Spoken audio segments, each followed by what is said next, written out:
Buonasera e ben ritrovati a questo nuovo appuntamento con l'informazione di Prealpina. Oggi, domenica 29 giugno, apriamo il nostro notiziario con il caldo record registrato anche a Varese. La morsa dell'AFA continua da ormai 15 giorni. È la prima ondata di calore dall'estate. Il servizio.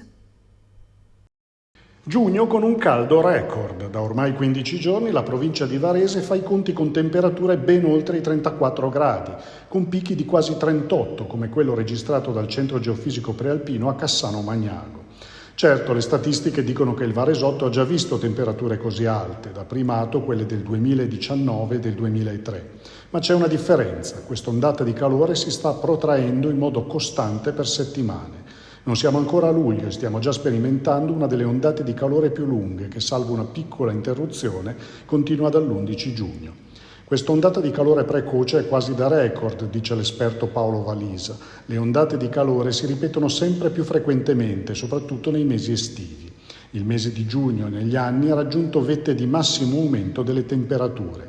Anche l'umidità contribuisce al clima torrido. In alcune zone al mattino arriva al 100%, mentre durante il giorno si scende attorno al 34-50%. Nonostante i temporali previsti per le prossime sere, difficilmente il caldo darà una tregua. Per trovare sollievo dal caldo, in tanti si sono concessi un tuffo nei laghi della provincia e il punto sulle spiagge balneabili del lago di Varese è stato fatto proprio questa mattina durante un incontro a Gavirate con la regia di Regione Lombardia. Ci spiega tutto Elisa Polveroni con le immagini di Angelo Puricelli.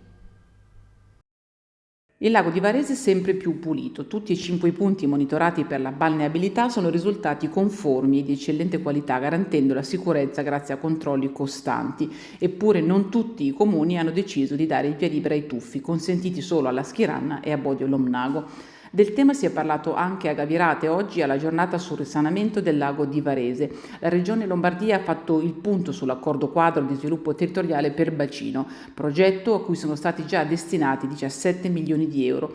La qualità delle acque mostra un continuo miglioramento con una notevole diminuzione del fosforo, un risultato reso possibile dall'impianto ipolimnico che ha rimosso tonnellate di sostanze inquinanti dal fondo del lago. In aggiunta, molti interventi alle fognature hanno contribuito a ridurre l'inquinamento, una strada che continuerà anche nei prossimi anni. Disagi ieri sera a Malpensa e negli aeroporti di tutto il nord Italia. Un guasto ai radar ha provocato ritardi e cancellazioni per circa 320 voli. Oggi la situazione è tornata alla normalità. Tutti i dettagli nel servizio. Dopo il caos, la normalità. È tornata regolare la situazione a Malpensa e negli aeroporti del nord-ovest, dopo il rallentamento della trasmissione dati al centro di controllo d'area di Milano dell'ENAV, che ieri sera ha costretto al blocco dei voli per diverse ore negli scali di Liguria, Lombardia e Piemonte. Questa mattina decolli e atterraggi sono stati regolari sia a Orio al Serio sia negli aeroporti di Linate e Malpensa, dove sono stati in tutto una decina i voli cancellati. Su scala nazionale il guasto radar ha coinvolto in tutto 320 voli. A Malpensa nella serata di ieri è scattato subito il piano contingency con l'allestimento di brandine per i passeggeri in attesa e la distribuzione di acqua. Nel rione varesino di Masnago si è aperto ieri sera lo storico Palio, con un viaggio nel passato tra sbandieratori e figuranti in costume medievale. Vediamo il servizio con le immagini di Agenzia Blitz.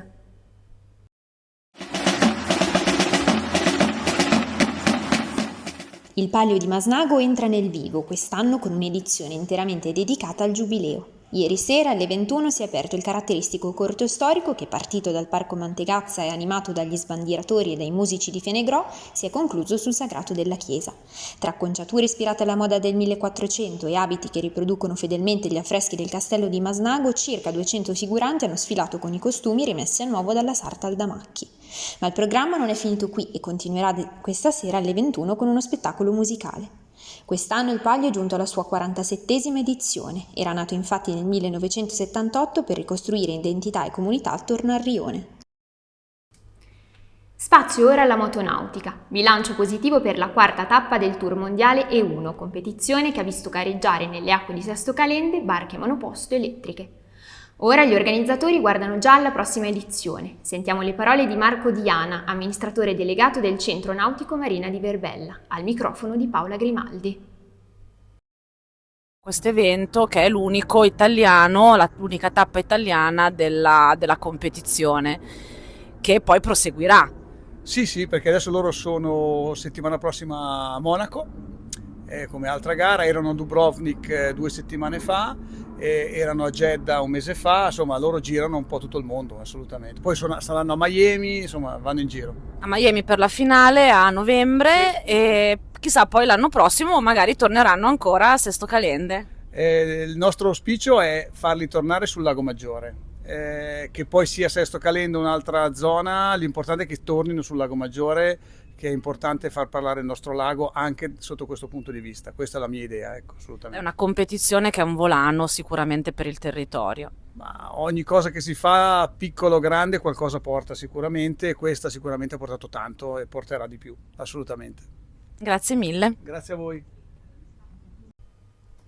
Infine l'atletica. Questa mattina il caldo non ha fermato la Run for Lake Varese, gara podistica intorno al lago di Varese. Vediamo com'è andata nel servizio.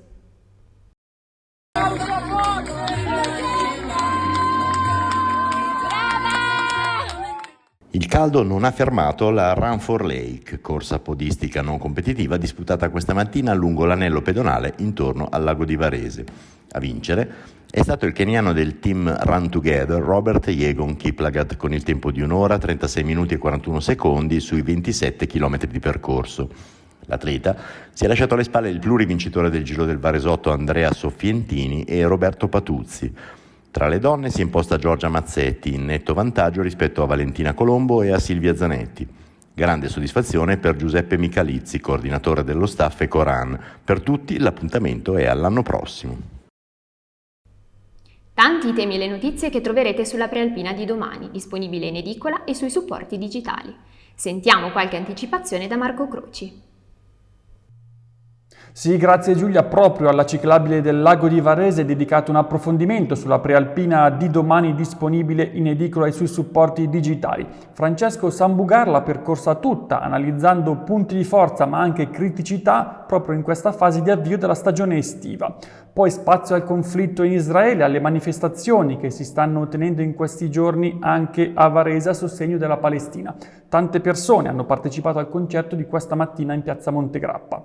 A Busto Arsizio continua a tenere banco la questione sicurezza. Nella prima domenica dopo l'omicidio di Davide Gorla, il commerciante ucciso nel suo negozio di Via Milano, Francesco Inguscio è andato a parlare con residenti e con commercianti proprio per fare il punto sulla situazione. Saranno in festa per la patronale, tra celebrazioni e tanti appuntamenti. Sul giornale di domani il resoconto della giornata. Nello sport, attesa per il debutto del tennista castellanzese Mattia Bellucci, domani in campo per la prima volta a Wimbledon. Nel ciclismo invece beffa amara per il campione di Taino Alessandro Covi, battuto sul traguardo di Gorizia del campionato italiano. Grazie Marco, e con questo anche per oggi è tutto. L'appuntamento con le informazioni di Prealpina torna come sempre domani e a voi tutti l'augurio di una buona serata.